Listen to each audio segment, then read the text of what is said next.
हाय दोस्तों, मैं रजनीश कुमार यादव माँ विंध्यवासिनी क्लासेस से आपका हार्दिक स्वागत एवं अभिनंदन करता हूं। दोस्तों, मैं उत्तर प्रदेश लेखपाल भर्ती परीक्षा हेतु ग्राम समाज एवं ग्राम विकास से आने वाले सभी महत्वपूर्ण प्रश्न आपके समक्ष प्रस्तुत कर रहा हूं। दोस्तों, जो आपकी एग्जाम की दृष्टि से बहुत ही महत्वपूर्ण है। दोस्तों, जो हमारे चैनल पर पहली बार आए हैं, चैनल को सब्सक्राइब कर लें एवं बेल आइकन दबाना ना भूलें। दोस्तों, अगर वीडियो आपको अच्छा लगे तो वीडियो को लाइक एवं शेयर जरूर करें। चलिए देखते हैं पहला क्वेश्चन। हमारा पहला क्वेश्चन है, आंध्र प्रदेश में कूडनकुलम में नाभिकीय ऊर्जा संयंत्र की स्थापना किस देश के सहयोग से की जा रही है। तो जो आंध्र प्रदेश के कूडनकुलम, तो देखिए क्या होता है, किस देश के सहयोग से की जा रही है। तो ये आपका पहला क्वेश्चन लूज हो जाएगा।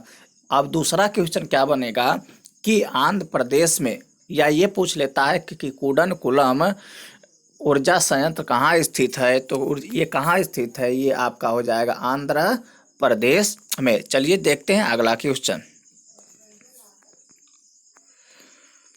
भुगतान संतुलन के विपरीत होने की दशा में कौन सा कदम स्थिति सुधारने में सहायक होगा। तो वहाँ क्या होता है, वहाँ होता है अवमूल्यन। क्या होता है?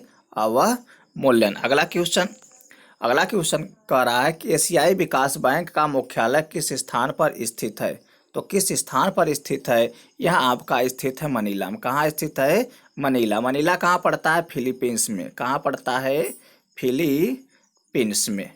ये भी पूछ लिया जाता है कि एशियाई विकास बैंक की स्थापना कब हुई थी। ये हुआ था 1966 ईस्वी में। कब हुआ था? 1966 ईस्वी में। चलिए देखते हैं अगला क्वेश्चन।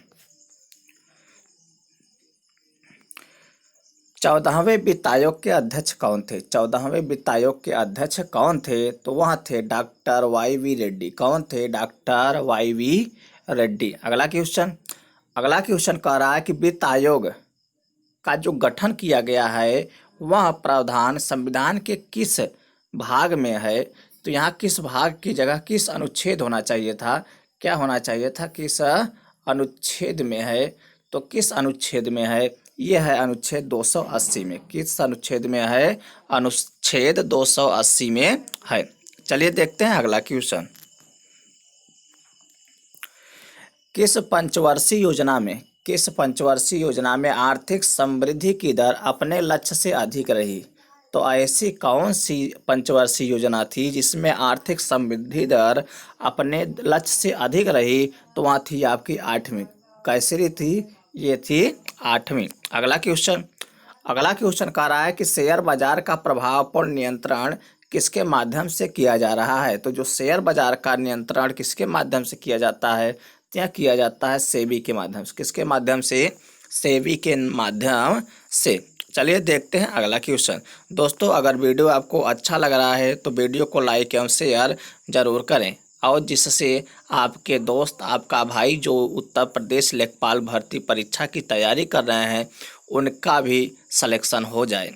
चलिए देखते हैं अगला क्वेश्चन कह रहा है कि भारत में योजना आयोग कब स्थापित किया गया। तो भारत में जो योजना आयोग था वह स्थापित किया गया 1950 में। 1950 ईस्वी में योजना आयोग स्थापित किया गया। चलिए देखते हैं अगला क्वेश्चन कह रहा है कि किस देश के पर्यटकों को भारत में आते ही आगमन पर ही वीजा नहीं दिया जाता है। तो यह कौन सा देश है? यह देश है आपका मलेशिया।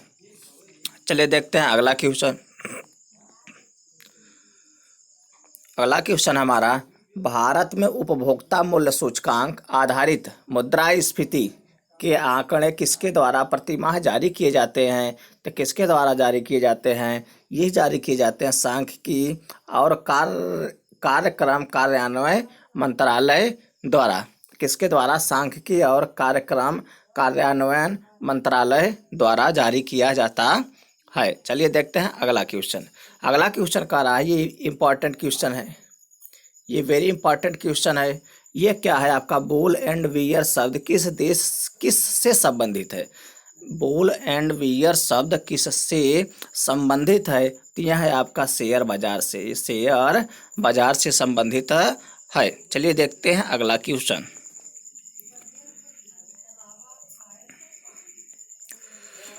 मुद्रा की मात्रा में कमी क्या कहलाती है? तो मुद्रा की मात्रा में जो कमी होती है वह क्या कहलाती है? वह कहलाती है मुद्रा का संकुचन, मुद्रा का संकुचन। अगला क्वेश्चन, जब सरकार का आय कम व व्यय ज़्यादा होता है उस अर्थव्यवस्था को क्या कहा जाता है? तो उस अर्थव्यवस्था को कहा जाता है घाटे की अर्थव्यवस्था, घाटे की अर्थव्यवस्था। जैसे क्या होता है कि अगर हमारी आमदनी कम है और खर्चा ज़्यादा है तो क्या होता है, कहते नहीं हैं कि कंपनी घाटे में जा रही है। तो यहाँ भी सरकार से भी यही होता है। चलिए देखते हैं अगला क्वेश्चन। अगला क्वेश्चन कह रहा आर्थिक वृद्धि का आधार क्या है? आर्थिक वृद्धि का जो आधार है वह क्या है? तो वह है आपका उत्पादन, वह क्या है आपका उत्पादन। अगला क्वेश्चन है हमारा, किसी वस्तु को बेचने वाले बिंदु को अर्थशास्त्री क्या कहते हैं? किसी वस्तु को बेचने वाले बिंदु को अर्थशास्त्री क्या कहते हैं? उसको कहा जाता है उपभोग बिंदु। क्या कहा जाता है? उपभोग बिंदु। ये क्या है आपका इम्पोर्टेंट क्वेश्चन है, ये आपका इम्पोर्टेंट क्वेश्चन है। चलिए देखते हैं अगला क्वेश्चन। अगला क्वेश्चन है हमारा, वस्तु विनिमय एक आर्थिक प्रक्रिया है। जो वस्तु विनिमय है एक आर्थिक प्रक्रिया है जिसे कहा जाता है, तो उसको क्या कहा जाता है? उसको कहा जाता है मांग पूर्ति, मांग पूर्ति। अगला क्वेश्चन,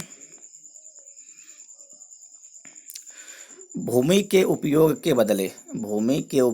बदले भूस्वामी को दिया जाने वाला पुरस्कार क्या कहलाता है? तो वह क्या कहलाता है? लगान।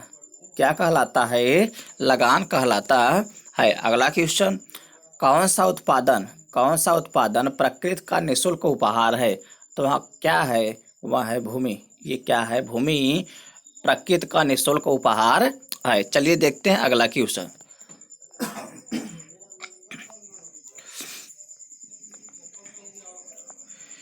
ब्याज किस साधन के बदले दिया जाता है? जो ब्याज है वह किस साधन के बदले दिया जाता है? तो वह दिया जाता है पूंजी के बदले, पूंजी के बदले ब्याज दिया जाता है। अगला क्वेश्चन, प्रत्यक्ष कर कौन सा कर है? प्रत्यक्ष कर कौन सा कर है? कि जो आयकर है यहाँ प्रत्यक्ष कर होता है, प्रत्यक्ष कर होता है, ये आपको सीधे लिया जाता है। अगला क्वेश्चन, कौन सा कर राज्य सरकार लगाती है? तो ये जो व्यापार कर है वह कौन सी सरकार लगाती है? तो व्यापार कर राज्य सरकार द्वारा लगाया जाता है। चलिए देखते हैं अगला क्वेश्चन। नगर निगम की आय का स्रोत क्या है? जो नगर निगम की आय का स्रोत क्या है? तो वह है आपका गृह कर। क्या है आपका?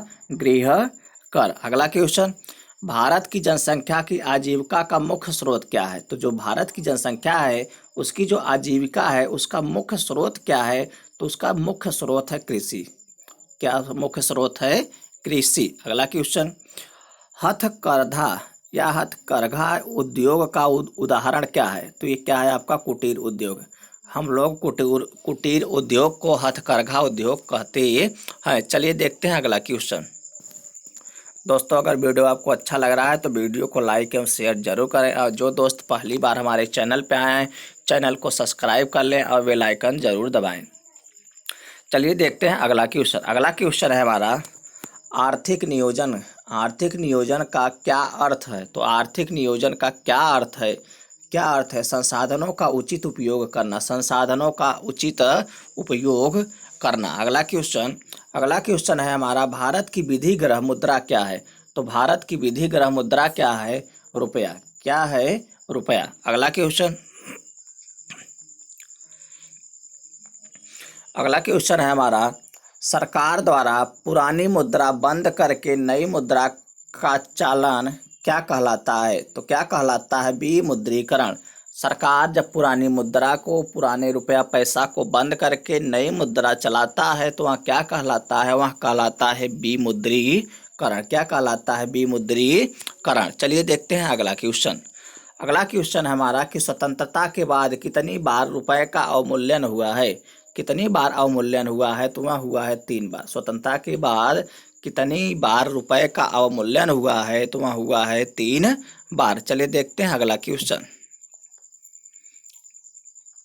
अगला क्वेश्चन है हमारा, देश का सबसे बड़ा वाणिज्यिक बैंक कौन सा है। तो देश का जो सबसे बड़ा वाणिज्यिक बैंक है वह है आपका स्टेट बैंक। कौन सा बैंक? स्टेट बैंक, जिसको हम लोग SBI भी कहते हैं। क्या कहते हैं? SBI। अगला क्वेश्चन है हमारा, किसी वस्तु का इको मार्क चिन्ह क्या दर्शाता है। तो इको मार्क जो होता है वह दर्शाता है कि पर्यावरण की दृष्टि से अनुकूल। क्या कहता है कि यह दर्शाता है पर्यावरण की दृष्टि से अनुकूल। दोस्तों, यह हमारा लास्ट क्वेश्चन था इस वीडियो का। और दोस्तों, जो इस चैनल पे पहली बार आए हैं, चैनल को सब्सक्राइब कर लें, बेल आइकन दबाना ना भूलें। अगर वीडियो आपको अच्छा लगा हो तो वीडियो को लाइक एवं शेयर जरूर करें। धन्यवाद दोस्तों।